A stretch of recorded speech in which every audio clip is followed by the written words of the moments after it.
بسم اللہ الرحمن الرحیم۔ اللہ تبارک و تعالیٰ کے بابرکت نام سے شروع کرتا ہوں جو نہایت مہربان رحم کرنے والا ہے۔ محترم سامعین، آج کی اس ویڈیو میں ہم بات کرنے والے ہیں کہ دجال کن عورتوں سے زنا کرے گا، دجال کے ساتھ ہم بستری کرنے والی عورتوں کی پہچان کیا ہوگی، دجال کا ساتھ دینے والی عورتیں کون ہوگی، اور موجودہ دور میں یہ عورتیں اب کون سا پیشہ اختیار کیے ہوئے ہیں۔ سامعین، قیامت کب آئے گی اس کا علم صرف اللہ کو ہے۔ اللہ کے سوا کوئی بھی نہیں جانتا کہ قیامت آنے میں کتنا عرصہ باقی ہے۔ البتہ اللہ تعالیٰ نے اپنے پیارے نبی حضرت محمد مصطفیٰ صلی اللہ علیہ وآلہ وسلم کے ذریعے قیامت کی کچھ ایسی نشانیوں کا ذکر فرمایا ہے جن کا ظہور قیامت سے پہلے ہوگا۔ قیامت کی نشانیوں میں سے ایک بڑی نشانی دجال کا ظہور ہے، اور دجال کے فتنے کو دنیا کا سب سے بڑا فتنہ کہا گیا ہے۔ آپ صلی اللہ علیہ وآلہ وسلم نے فرمایا کہ اس سے بڑا فتنہ نہ تو کبھی آیا اور نہ آئے گا۔ دجال ایمان والوں کے لیے ایک بڑا امتحان ہوگا۔ سامعین، آج کی ویڈیو میں ہم آپ کو یہ بھی بتائیں گے کہ دجال کے فتنے کا شکار زیادہ تر عورتیں ہوں گی۔ دجال عورتوں کو اپنے فتنے میں کیسے استعمال کرے گا، اس حوالے سے مکمل تفصیل جاننے کے لیے اس ویڈیو کو آخر تک لازمی دیکھے گا۔ سامعین، آپ کو احادیث کی روشنی میں دجال کے بارے میں بتاتے ہیں۔ حضرت ابو عمر رضی اللہ تعالیٰ عنہ فرماتے ہیں کہ نبی کریم صلی اللہ علیہ وآلہ وسلم نے ہم کو خطبہ دیا اور ایک لمبی تقریر فرمائی، اس میں دجال کا حال بھی بیان کیا۔ آپ صلی اللہ علیہ وآلہ وسلم نے فرمایا، جب سے اللہ تعالیٰ نے اولاد آدم کو پیدا کیا ہے اس وقت سے اب تک دجال کے فتنے سے بڑھ کر کوئی فتنہ پیدا نہیں فرمایا۔ تمام انبیاء اپنی امتوں کو دجال سے خوف دلاتے آ رہے ہیں، کیونکہ تمام انبیاء علیہ السلام کے آخر میں میں ہوں اور تم بھی آخری امت ہو، اس لیے دجال تم ہی لوگوں میں پیدا ہوگا۔ اگر وہ میری زندگی میں ظاہر ہوتا تو میں تم سب کی جانب سے اس کا مقابلہ کرتا، لیکن چونکہ وہ میرے بعد ظاہر ہوگا اس لیے ہر شخص اپنے نفس کی جانب سے اپنا بچاؤ کر لے گا، اللہ میری جانب سے اس کا محافظ ہوگا۔ سنو، دجال شام اور عراق کے درمیان مقام حلہ سے ظاہر ہوگا اور اپنے دائیں بائیں کے ملکوں میں فساد پھیلائے گا۔ اے اللہ کے بندو، ایمان پر ثابت قدم رہنا۔ میں تم کو اس کی وہ حالت سناتا ہوں جو مجھ سے پہلے کسی نے بھی بیان نہیں کی۔ پہلے تو وہ نبوت کا دعویٰ کرے گا اور پھر کہے گا میں خدا ہوں۔ نعوذ باللہ، انسان تو مرنے سے پہلے خدا کو دیکھ ہی نہیں سکتے، پھر دجال کیسے خدا ہوا؟ اس کے علاوہ وہ کانا ہوگا اور ہمارا رب کانا نہیں۔ اس دجال کی پیشانی پر کافر لکھا ہوگا جسے ہر مسلمان، عالم ہو یا جاہل، سب پڑھ لیں گے۔ رسول اللہ صلی اللہ علیہ وآلہ وسلم نے فرمایا، پھر جب دجال ویرانی پر سے گزرے گا تو اسے حکم دے گا کہ اپنے چھپے ہوئے خزانے نکال دے، تو اس کے خزانے اس کا حکم سنتے ہی نکلنے لگ جائیں گے، جیسے شہد کی مکھیاں اپنے سردار کی اتباع کرتی ہیں۔ اور اس کے ساتھ جنت اور دوزخ بھی ہوگی، لیکن حقیقت میں وہ جنت دوزخ ہوگی اور دوزخ جنت ہوگی۔ روایات میں آتا ہے کہ جو شخص دجال کی دوزخ سے اور اس کے فتنے سے بچنا چاہتا ہے اسے چاہیے کہ سورہ کہف کی شروع والی آیات کی تلاوت کیا کرے، تو وہ دوزخ اس کے لیے ایسا ہی باغ بن جائے گی جیسے ابراہیم علیہ السلام پر بنی تھی۔ سامعین، روایات کے مطابق اس کا ایک فتنہ یہ بھی ہوگا کہ ایک شخص کو مار کر اور چھیل کر اس کے 2 ٹکڑے کر دے گا اور کہے گا دیکھو میں اس بندے کو اب چھوڑتا ہوں، تو کیا اس کے بعد بھی میرے علاوہ کوئی دوسرے خدا کو مانو گے؟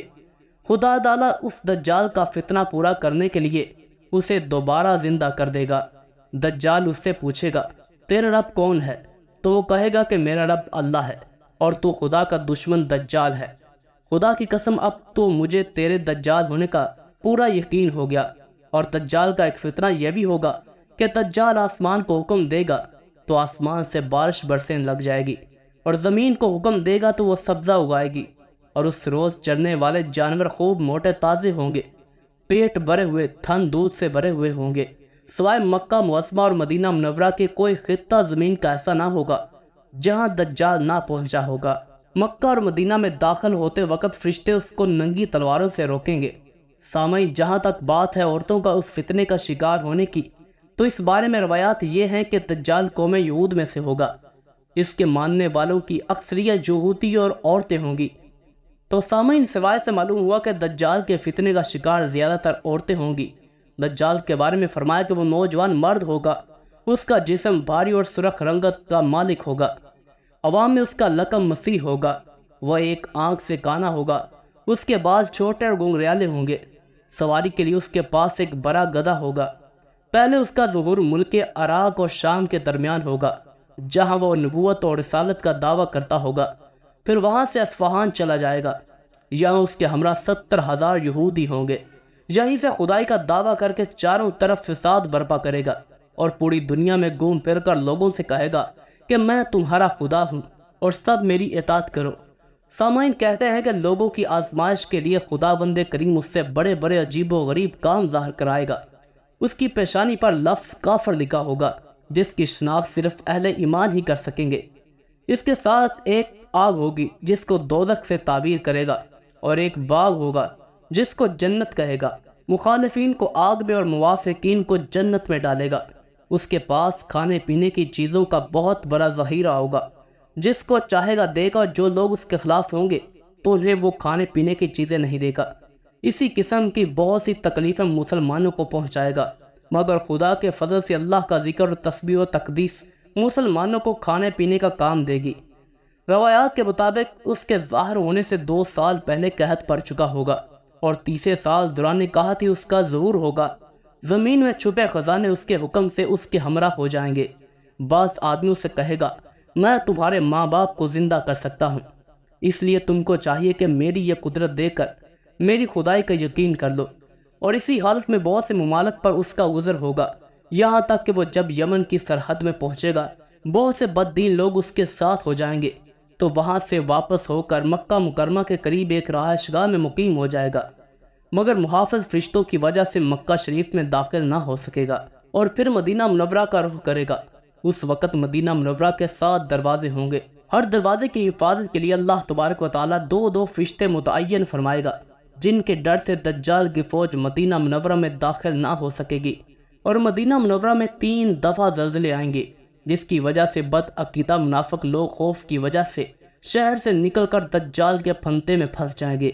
مدینہ منورہ سے دجال ملک شام کی طرف روانہ ہو جائے گا، اور اس کے وہاں جانے سے پہلے حضرت امام مہدی علیہ السلام دمشق آ چکے ہوں گے، اور دجال کے ساتھ جنگ کرنے کی تیاری کے لیے فوج کی ترتیب اور جنگی سامان تقسیم کریں گے۔